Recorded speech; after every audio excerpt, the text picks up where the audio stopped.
J.P. Palm, CBS is where you find him on Twitter. Read him at cbssports.com. He has Jerry Palm with us now on the JohnstonRVCenter.com hotline. Welcome in, Jerry. Happy March to you. I hope you're doing well. Oh, thanks. Yeah, I'm doing great. How are you guys? Doing wonderful. Thanks a lot. I'll start at the top. I noticed when you list the 1 seed, you list Auburn second. Do you consider them the number 2 overall, number 1 seed right now? Yes. And it is funny. It changed when they lost on the day that everybody lost, because it was Arizona was the team in front of them, and Arizona was the only team among those top 6 that lost, all of them on the road. But Arizona's the only one that lost to a team that's not going to the tournament. So that was enough to switch Auburn and Arizona on the top line right now. But a lot of basketball left to play. Arizona's got a big game tonight at USC. I know you got Kentucky currently a 3 right now, but with Wheeler and Washington back healthy in that lineup, hypothetically, Auburn and Kentucky win out regular season. They meet in the SEC championship final in Tampa. Winner, obviously, a 1, even if it's Kentucky. And Auburn, can they still get a 1 if they lose? It's not the given that Kentucky would be a 1, but certainly they would be in contention for that. There's a lot of teams in that part of the bracket. They can't all win their conference titles, but Gonzaga is, barring a miracle, not going to. They're going to be a 1 and probably number 1 overall. The Big 12 champion is probably going to be a 1. So you would think the SEC champion might be a 1.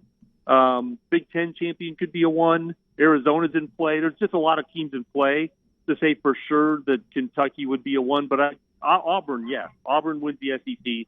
They're going to be a 1. Kentucky is certainly going to be part of that conversation. Oh, and I left out Duke. Yeah. Duke is also part of that. Yeah, and a big game coming up. Coach K's final home game this week with the Blue Devils. JohnstonRVCenter.com hotline, Jerry Palm, the one and only with us from CBS Sports. You seem to be slightly higher on Alabama than everyone else.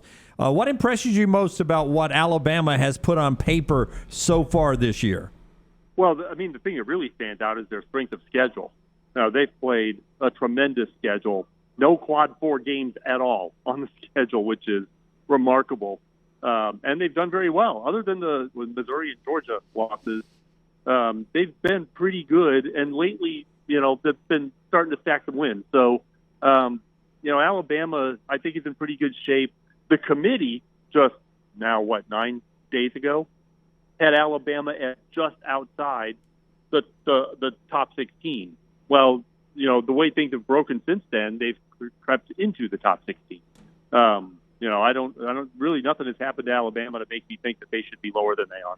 And Jerry has them as a 4 seed. If you set a ceiling and a basement for Alabama, I'm assuming 4 would be the ceiling. Where would you put the basement?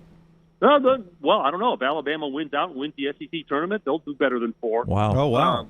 Good. Yeah, they could be a 3 or maybe even a 2. It depends on what other teams do. That's the thing about seeding.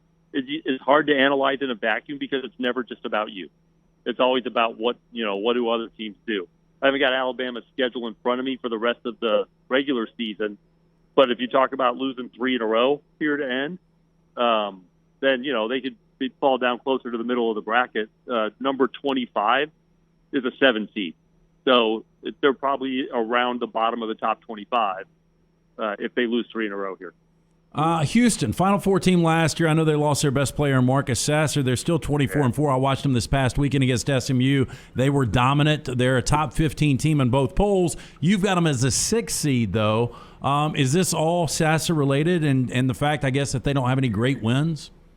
Yeah, their best win is Oregon. In fact, that might be, other than the, SMU in the league. They haven't beaten Memphis yet because they lost the first time they played, and the second one is coming up here. Oregon and the game that they just won are the only 2 over teams that might make the bracket. And SMU's near the bottom of the bracket. I don't have Oregon in right now, so it's hard to make the tournament at all without beating someone in the bracket, let alone get a great seed. And they don't have a single quad 1 win, at least as of yesterday. I don't know if the Nets changed anything yet today, but it's the highest seeded team since '94. Without a quad 1 win is an 8.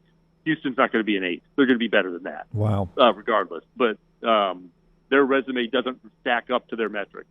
Great information there from Jerry Palm as we talk about his latest bracket that he has out at CBSSports.com.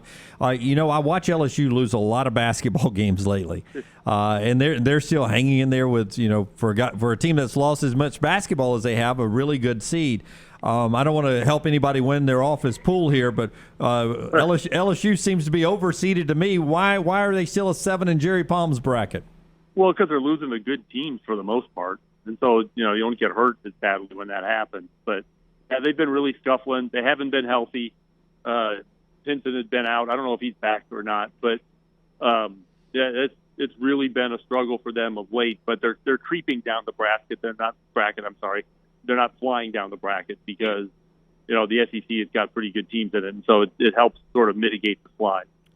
Jerry bracketed out some fun Dayton games. Wake Memphis in the 11-seed game. North Carolina, Florida in the 12-seed.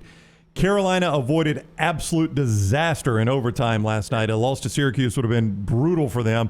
If they lose to Duke, and obviously Duke will be favored, Coach K's last home game, what does that do to North Carolina? Well, nothing really, because you're supposed to lose to Duke. It's the losses that you're not supposed to get that really hurt. The Pittsburgh loss that was a disaster for them, and I don't know if they could have recovered from losing last night. But beating Duke is what gets people's attention.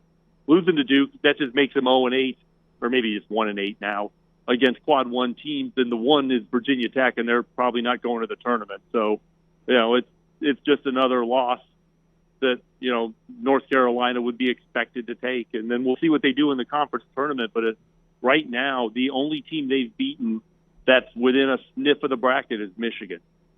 So they should be rooting hard for the Wolverines right now. Speaking of Florida, who has the bigger game tonight, Florida at Vandy or Michigan hosting Michigan State? Well, definitely Michigan because, that's a home game against a good team. So you've got a chance to resume build there, and they need to get their record up because they're 15-12 overall. And historically speaking, if you're not 4 games above 500, you're not getting an at-large bid. So Michigan's got to take advantage of this home schedule down the stretch to build that record up, and doing so against quality opposition like Michigan State, and then the next game is Iowa before they finish the season on the road at Ohio State. So, they really need to take advantage of that. Florida can only hurt themselves tonight. That's a game you've got to win. It's a road game in the league, so it won't be easy, but Florida has definitely got to win that game. I'm interested. I know you try to take emotions out of this, but is there one team out there that you think, man, people are not giving this team enough respect? I watched them, I've researched them, and they're not giving this team enough respect. Who is it? Providence. Really?